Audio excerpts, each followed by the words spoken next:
Primeiramente, boa noite a todos. É muito gratificante para mim estar na presença de amigos, irmãos, por mais que a gente esteja enfrentando essa condição adversa de pandemia, né? Essa questão bastante séria, mas é sempre um prazer, de certa forma, estar presente com os irmãos da Santa Cecília. Agradeço ao Márcio, ao convite. Muito obrigado, Márcio, por me proporcionar esse momento de compartilhar a palavra com os irmãos tão queridos aí da Santa Cecília. Também, já de antemão, agradeço ao Kennedy aí pela lembrança. Também estou com saudade de ti, Kennedy, não só de ti, mas dos demais alunos. Felizmente, a gente teve esse ano tão interrompido dessa maneira, digamos assim, inesperada, mas tenho certeza que é da vontade de Deus que ano que vem tudo vai se restabelecer aí e a gente vai poder voltar a ter aquele contato que a gente tinha antes. Se Deus quiser, tenho certeza que isso vai acontecer. A mensagem que eu trouxe hoje é uma mensagem que eu gosto muito, uma mensagem que me toca muito, mas antes de a gente começar a falar sobre ela, eu gostaria de contar uma pequena história. Essa história é contada em algumas partes do mundo. Ela fala sobre um homem rico, um homem que tinha muitas posses, um homem que trabalhou a vida toda, construiu as suas riquezas de maneira justa e honesta, e esse homem tinha um filho. E esse filho ele não tinha os mesmos valores que esse pai. Ou seja, esse filho não era muito chegado ao trabalho, muito chegado às tarefas de casa, enfim. Esse filho sempre levava a vida de uma maneira displicente.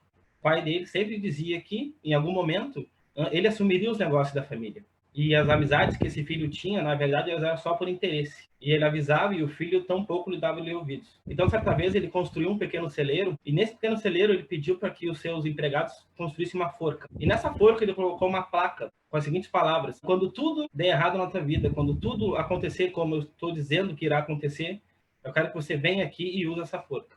Ele chamou o filho, mostrou para o filho essa forca no celeiro, o filho até achou estranho, mas prometeu ao pai que se acontecesse aquilo que o pai estava dizendo, de que seus amigos lhe abandonassem, caso ele perdesse suas posses, ele usaria essa forca. Logo depois, o pai acabou morrendo. E aquilo que o pai tinha dito ao filho aconteceu. O filho gastou o dinheiro de maneira inconsequente, gastou o dinheiro de maneira irresponsável, e seus amigos os deixaram. E em um certo momento, ele se viu sozinho e sem nada. Então, naquele momento de desespero, de angústia, ele olha para aquele celeiro e ele lembra daquela conversa que ele teve com o pai dele. Ele se dirige até aquele celeiro e lá naquele celeiro ele enxerga aquela forca. Então ele pensa que tudo o que aconteceu na vida dele foi consequências dos seus atos e ele não ter escutado o que o seu pai falou, ele pensou consigo: pela primeira vez eu vou fazer aquilo que meu pai me disse. Então ele pega aquela corda, enrola no seu pescoço e ele pula. Ele sente a corda apertar o pescoço dele, mas em seguida aquela forca acaba quebrando, porque o braço da forca era oca. E de dentro do braço daquela forca saiu pedras preciosas, enfim, esmeraldas, e um bilhete de seu pai, dizendo assim: aproveite essa segunda chance que a vida está te dando. Essa história, ela exemplifica bem o que Deus faz com a gente. Quantas chances Deus não nos dá diariamente? Todos nós estamos aqui hoje pela graça e pela misericórdia de Deus. A gente pensar num ano tão difícil que a gente teve, em momentos tão difíceis que a gente teve, pessoas que a gente conhece, pessoas próximas a gente, infelizmente, não conseguiram completar esse ano devido a 1001 problemas, grande parte por causa dessa pandemia. Quantas pessoas não conseguiram estar aqui hoje nesse momento? Mas nós estamos aqui. E se nós estamos aqui hoje, recebemos mais uma chance do nosso Pai de amor. Por quê? Porque Deus é misericordioso em sua graça. Ele nos dá chance a todo momento. Todos os dias essa chance que ele nos dá é renovada, dia após dia. Eu vou colocar aqui para vocês agora o PowerPoint. Antes da gente abrir a nossa Bíblia aqui, eu vou pedir que os irmãos curvem a sua fronte e que a gente possa fazer uma breve oração para que o Espírito de Deus esteja conosco nesse momento e que a palavra dele chegue limpa aos nossos corações. Amado meu Deus e Pai, que está nos mais altos céus, neste momento vamos ouvir a Tua palavra que edifica, a Tua palavra que transforma. Sabemos, Pai, que em muitos momentos ela é difícil de entender, mas com o coração contrito e com humildade, Pai, nós sabemos que Tu revela aquilo que o Senhor quer que a gente entenda. Neste momento, viemos te pedir isso, em nome do Teu Filho Jesus. Amém.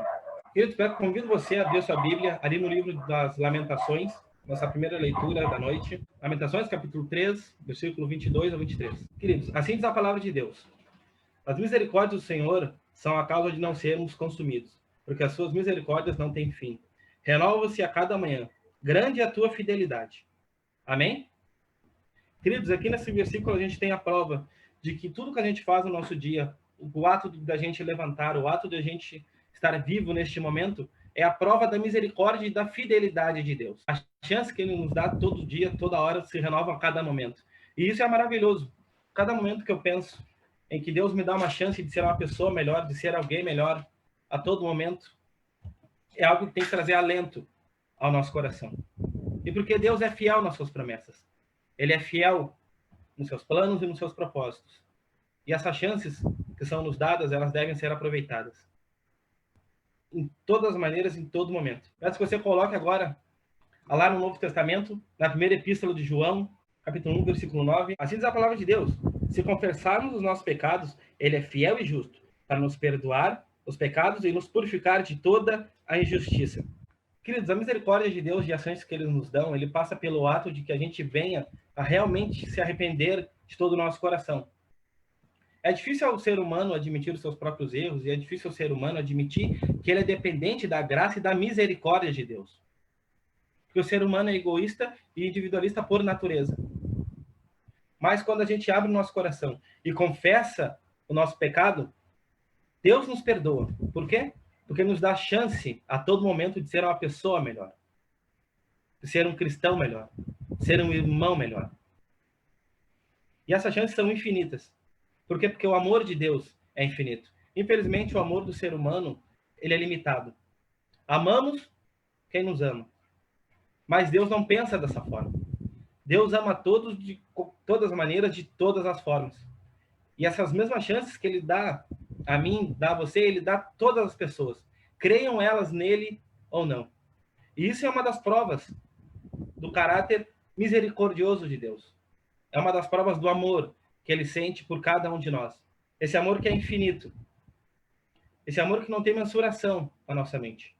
Muitas vezes a gente se encontra em momentos de dificuldade. Muitas vezes a gente passa por momentos de tribulação. E muitas vezes esse amor que a gente sente por Deus, ele é questionado. Porque é natural do homem ser questionador. É natural do homem temer diante da face do medo ou da face do perigo. Não é uma característica humana o perdão. Mas é uma característica divina. E é isso que traz alento ao meu coração em dias tão difíceis, em dias tão sombrios.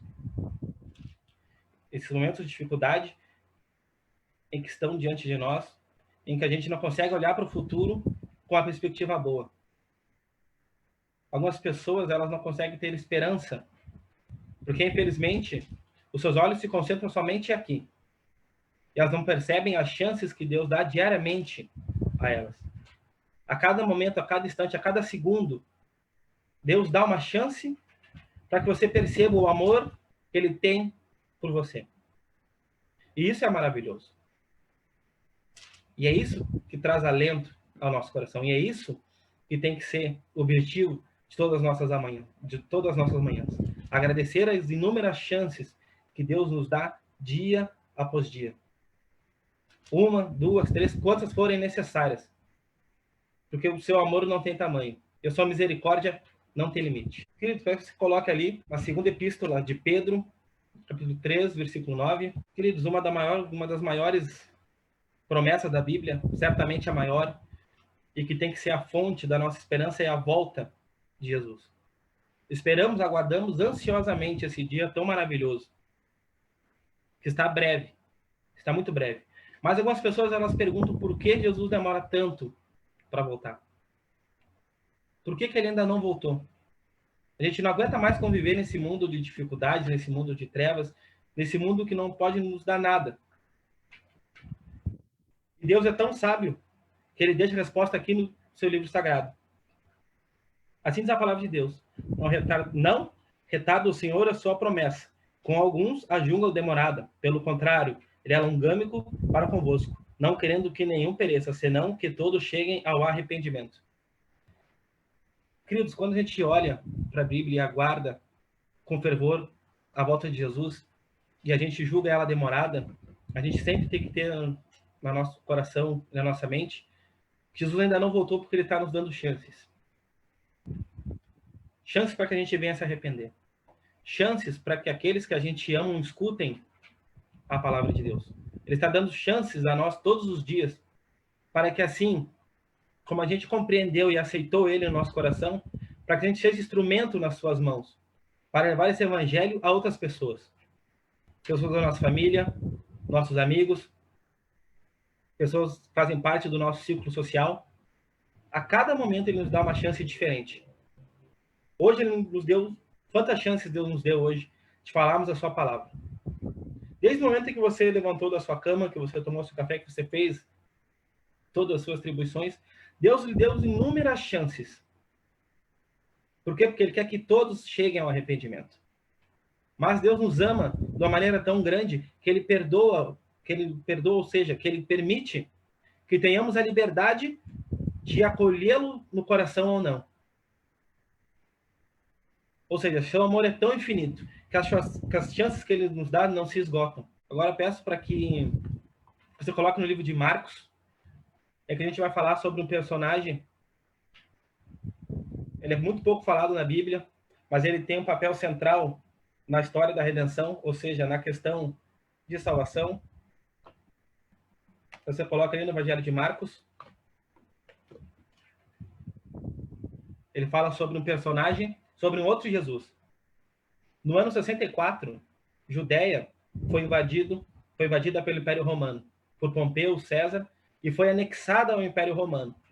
Ou seja, em 64 a.C., Judá deixa de ser uma nação independente, Israel deixa de ser uma nação soberana e passa a ser uma província romana, estando assim sob o estatuto romano. Ou seja, uma habitação estrangeira na terra de Israel. Isso gerou um sentimento de revolta, gerou um sentimento de tristeza para o povo judeu que antes era livre e agora é cativo em seu próprio país. E entre esses cativos tinha um homem que também chamava Jesus. Jesus Barrabás. O sufixo bar, ou seja, ele significa filho de algo ou filho de alguém. Por exemplo, na Bíblia a gente tem Bartolomeu, que traduzido fica filho de Ptolomeu. Então Barrabás significa o quê? Filho de pai. E ele tinha o nome Yeshua, como eu mencionei. Era um nome muito comum na sua época. Mas esse homem, ele achava que a liberdade de Israel viria através da espada. Os judeus sempre tiveram muitas complicações entre si, e dentro do judaísmo, a gente tinha 4 facções. A gente tinha os saduceus, os essênios e os zelotes. Cada qual com a sua ideia, cada qual com a sua convicção. Mas um sentimento era comum entre eles, em que o Messias seria uma espécie de um segundo rei Davi. Seria alguém que traria liberdade a Israel através da espada, que expulsaria o Império Romano e restabeleceria Israel como uma nação soberana e independente. Muitos entendiam dessa forma. Muitos não esperavam o Messias, como Jesus, que viria e se sacrificaria e através do seu sangue traria liberdade, através do seu sacrifício traria liberdade. E esse homem, chamado Barrabás, foi preso. E uma característica peculiar dos romanos, quando alguém era preso, os romanos prontamente tiravam as medidas da cruz. Ou seja, era uma cruz para cada pessoa. Barrabás era um homem corpulento, um homem alto, de estatura forte. Então, logo que ele foi preso, junto com seus comparsas, a sua cruz foi tirada as medidas. Exatamente para ele. Nesse momento aqui, a gente tem Jesus sendo levado a Pilatos, sendo acusado de inúmeras coisas que ele não fez. E quando ele é levado a Pilatos, na tentativa de parecer isento, ele leva Jesus à multidão. Leva Jesus à multidão, e diante ali da multidão a gente tem um julgamento. Pilatos faz uma pergunta ao povo sobre qual Jesus eles queriam ver solto. Jesus, aquele que diziam ser o Messias, aquele que era o Filho de Deus, aquele que era o Messias prometido à nação de Israel, ou Jesus Barrabás, aquele que prometia a libertação de Israel através da espada. Nesse momento, peço que você me acompanhe na leitura aqui. Ora, por ocasião da festa, era costume soltar ao povo um dos presos, qualquer que lhe pedissem. Haviam chamado Barrabás, preso com amotinadores, aos quais no tumulto havia cometido homicídio. Ou seja, Barrabás foi preso por homicídio, enfim, por vários outros crimes. E logo que ele foi preso, ele já estava condenado. A crucifixão era um ato reservado somente a pessoas que cometiam crimes hediondos. Israel não tinha soberania para decidir quem morria ou quem vivia.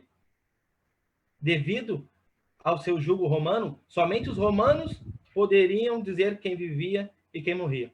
E o Sinédrio, sabendo disso, sabia que não podia ele mesmo executar Jesus. Então leva Jesus a Pilatos, pois sabia que se o próprio Sinédrio tomasse uma decisão relativa ao vida ou à morte, podia enfrentar consequências terríveis da jurisdição romana. Mas aqui estava Barrabás, preso, já condenado à morte, sabendo o que lhe aguardaria. Eu trouxe aqui uma mensagem da irmã Ellen White, em que ela fala sobre esse personagem tão icônico da Bíblia. Ou seja, aqui Barrabás ele tinha o intuito de ser ele o novo Messias. Porque ele também era munido dessa concepção de que a liberdade de Israel viria através da espada, viria através da força, e não através do Messias Redentor que se sacrificaria.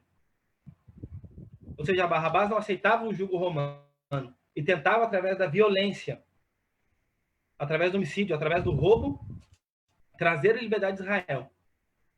Na sua concepção, era assim que Israel seria liberta. Uma ideia muito comum dentro do judaísmo, que ainda esperavam Davi, esperava uma espécie de Davi, um guerreiro, e não entendia que o Messias prometido era aquele que traria liberdade maior. Não liberdade do jugo romano, não liberdade da espada do inimigo estrangeiro, mas sim a liberdade do pecado. A verdadeira liberdade. Isso Barrabás não entendia.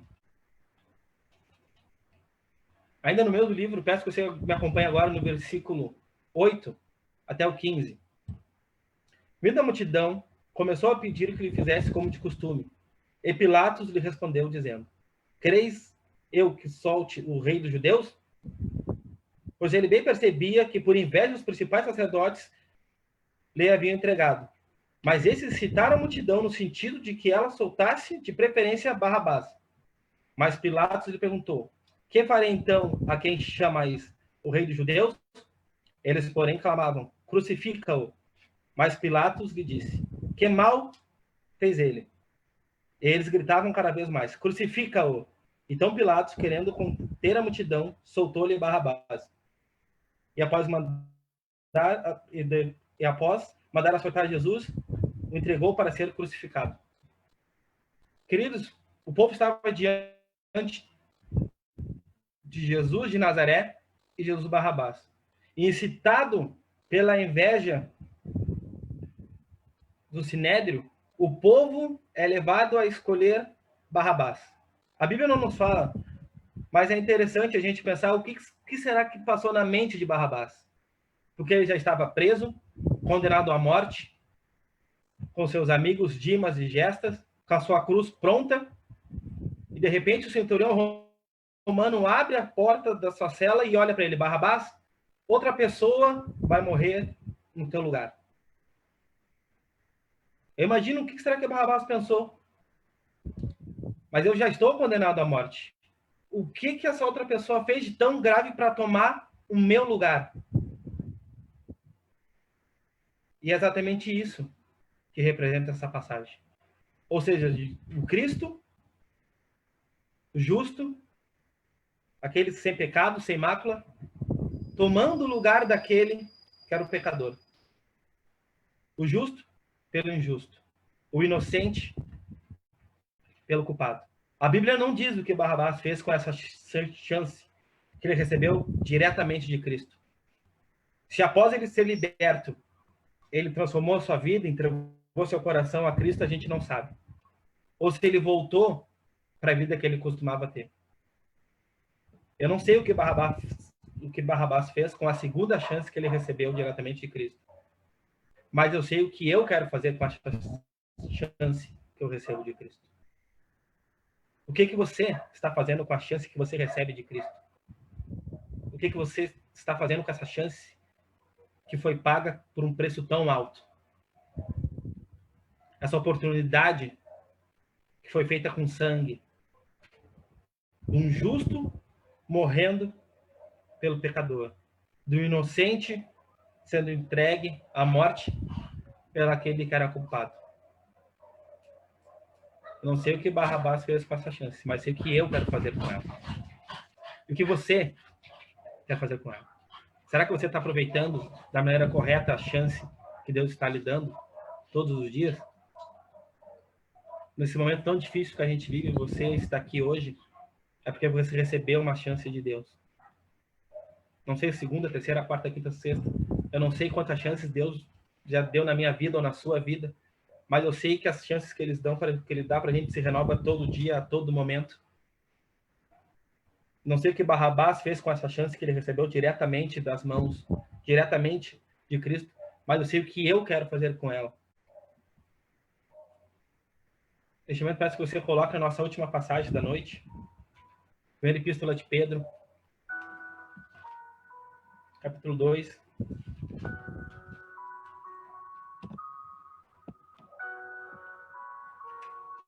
Pedro, capítulo 2, versículo 24. Assim diz a palavra de Deus. Carregando Ele mesmo em seu corpo, sobre o madeiro, os nossos pecados, para que nós, mortos para o pecado, vivamos para a justiça. Por suas chagas, foste sarado. Querido, foi por mim, foi por você. A chance que Deus nos deu, ela foi paga com sangue.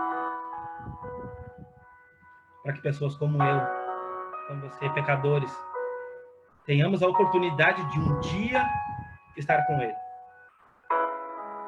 Num paraíso, um lugar lindo, maravilhoso, em que não haverá mais dor, não haverá mais pranto, não haverá mais tristeza, porque tudo isso já vai ter sido passado.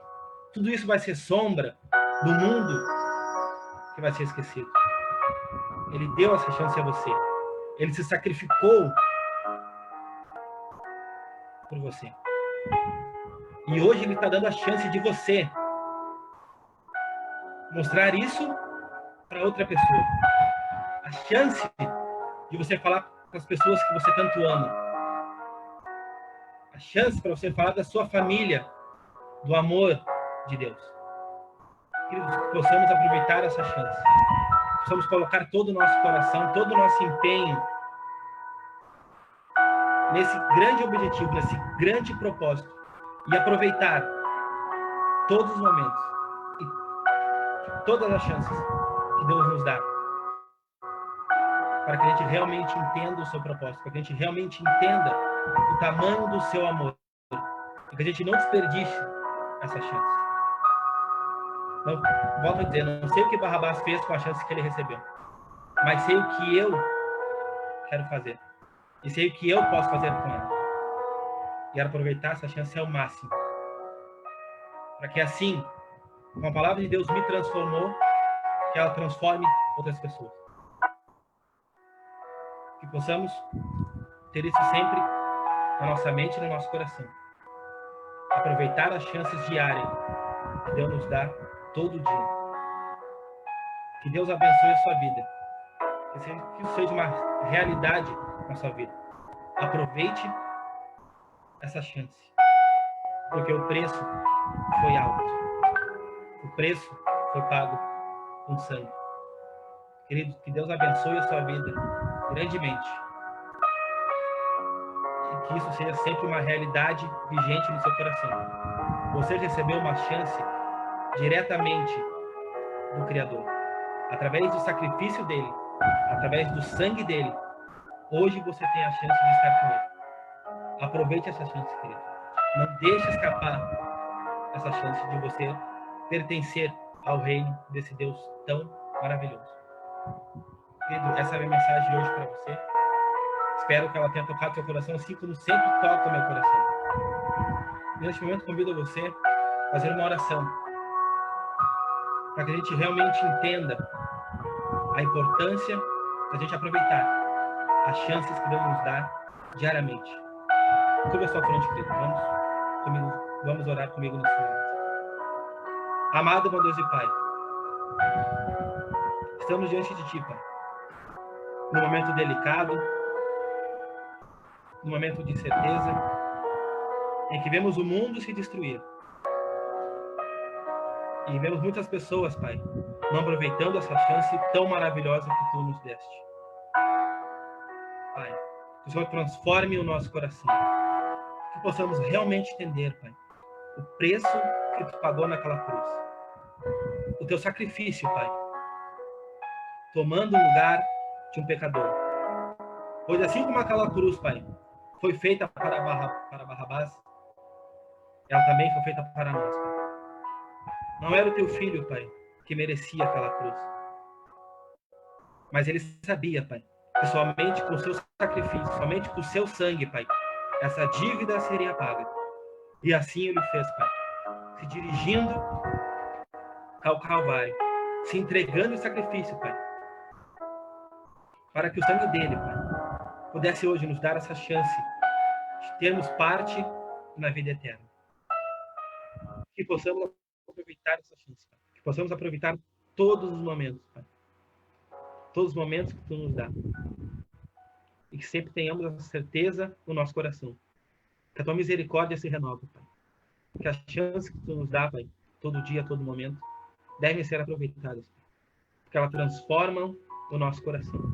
Então que possamos, Pai, sempre ter isso em mente. Que possamos sempre, Pai, ter essa certeza no nosso coração. De que a chance que Tu nos dá, Pai, é para sermos pessoas melhores, cristãos melhores. E que possamos, Pai, aproveitar essa chance para levar aqueles que amamos aos pés da cruz, Pai. Sabemos que somos falhos, somos pecadores, mas Tu nos escolheste para essa grande obra, de proclamar o Teu Evangelho. Nos edifica, Pai, nos abençoa, nos capacita, esteja conosco, Pai. Isso é o que te pedimos, em nome do Teu Filho Jesus. Amém.